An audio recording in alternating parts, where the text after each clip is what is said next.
Hello bachon, let's read this question. The question says that the atomic masses of three elements x, y and z having similar chemical properties are 7, 23 and 39 respectively.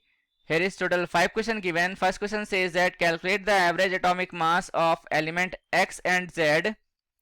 Second question says that how does the average atomic mass of elements x and z compared with the atomic mass of element y. And third question says that which law of classification of elements is illustrated by this example. Fourth one is what could be the elements x, y and z be. And last one, give another example of a set of elements which can be classified according to this law. चलिए इसको simplify करते हैं. तो यहां लिखेंगे सबसे पहले हम लोग क्या, की concept, right.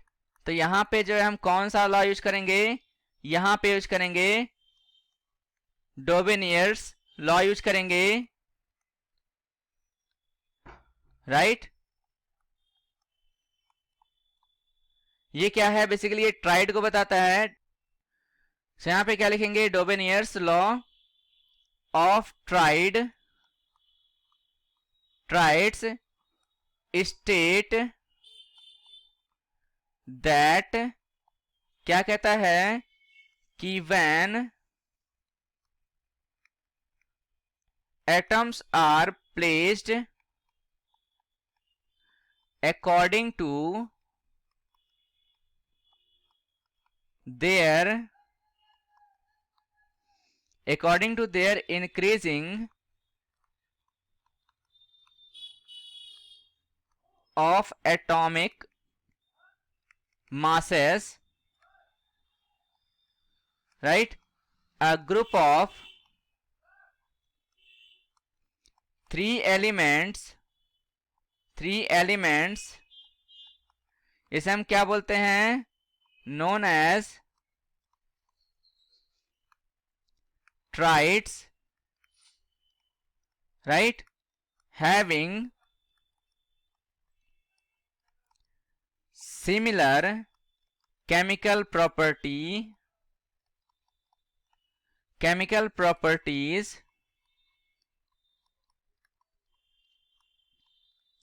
are obtained, right. सो अब इसको सिंप्लीफाई करेंगे. तो यहां पे लिखेंगे पहले क्वेश्चन का आंसर. कहा जा रहा है calculate the average atomic mass of elements X and Z. तो यहां लिखेंगे the average atomic mass of elements X and z is equals to, यहां पे आप देखोगे x कितना है, यहाँ पे एटॉमिक मास 7 और यहाँ पे 39. सो यहाँ पे हम क्या लिखेंगे, 7 प्लस 39 होल डिवाइड बाई 2 करेंगे is equals to 46 divide by 2 कितना आएगा, 23 आ जाएगा. और ये हमारा आंसर हो जाएगा. अब यहाँ पे हमें कंपेयर करना है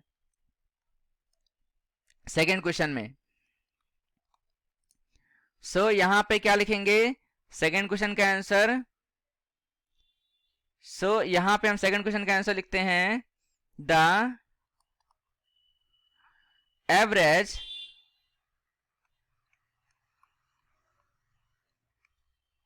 atomic mass of the elements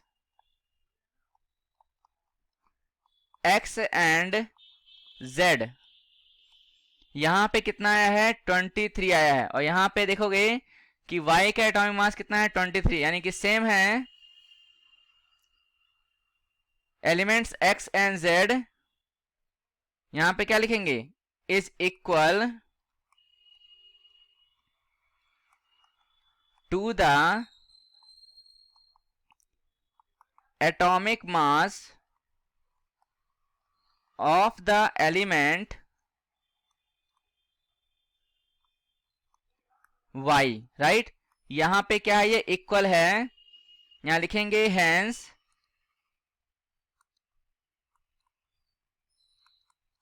hence the atomic mass of Y is 23, which is the middle term of triad if, यहां पे लिखेंगे triad of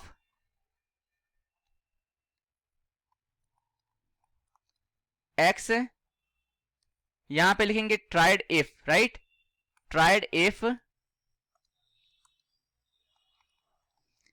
x is 7 and z is 39, right? यहां पे नेक्स्ट क्वेश्चन का answer जान लेते हैं। कहा जा रहा है कि विच लॉ ऑफ क्लासिफिकेशन, तो यहां पे कौन सा लॉ यूज किया है हमने? डेबोनियर्स लॉ यूज किया है ट्राइड का। तो यहां पे जो है सी का जो आंसर क्या होगा? डोबेर्नियर्स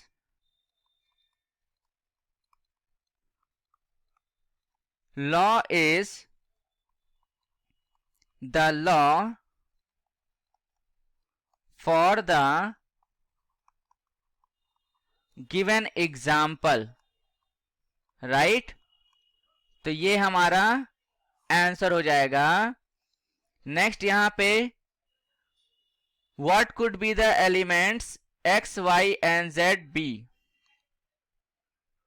तो यहां पे आप देखोगे x, y, डी का आंसर जान लेते हैं।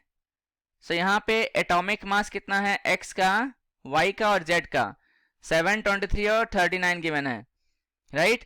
तो ये कौन से सकते हैं एलिमेंट्स? यहां लिखेंगे the elements x, y and z having atomic masses 7, 23, 39 respectively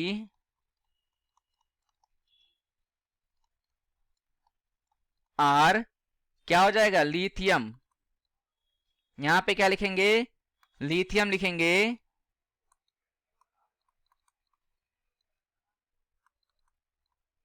symbol क्या होता है? Li, right? फिर यहां पे सोडियम, सिंबल होता है Na, एंड पोटेशियम, सिंबल होता है K, राइट? क्योंकि यहां पे जो है ये क्या है? एल्कली मेटल्स हैं, ग्रुप फर्स्ट के एलिमेंट्स हैं, राइट? और इनकी वैलेंसी भी क्या है? सिमिलर है, और ये जो है सिमिलर केमिकल प्रॉपर्टीज शो करते हैं। सो इस वजह से जो है ये क्या है?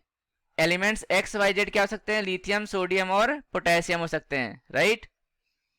यहां लिखेंगे respectively, right?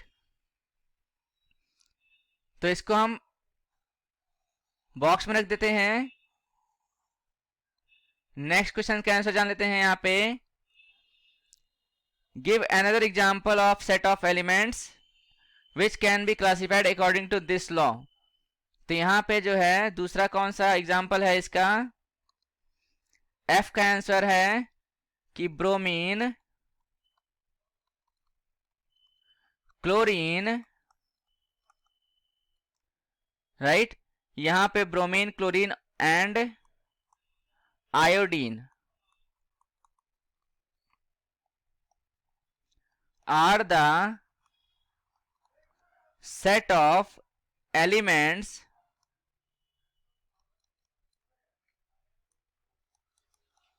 which comes under Dobereiner law, right?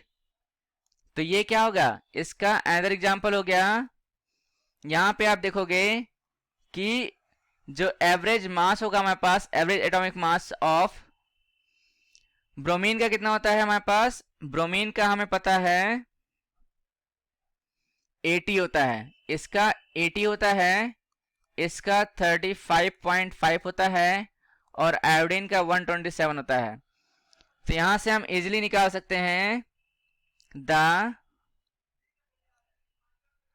Average atomic मास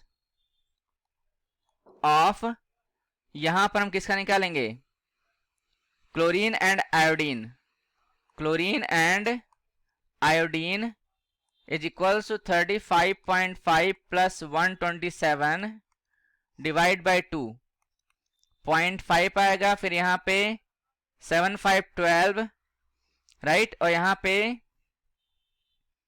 7 5 कितना हो गया, 12 हो गया, 3 2 5 1 6 यहाँ पे और यहाँ 1 डिवाइड बाई 2 करेंगे तो 81.25 अप्रोक्सीमेटली यहाँ पे 80 के अराउंड आएगा, राइट। सो यहाँ पे आप देखोगे अप्रोक्सीमेटली इक्वल टू 80 आ जाएगा, यानी कि ये इसका एग्जाम्पल होगा।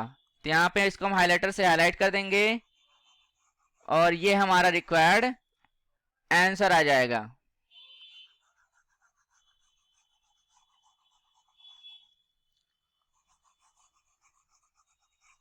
राइट।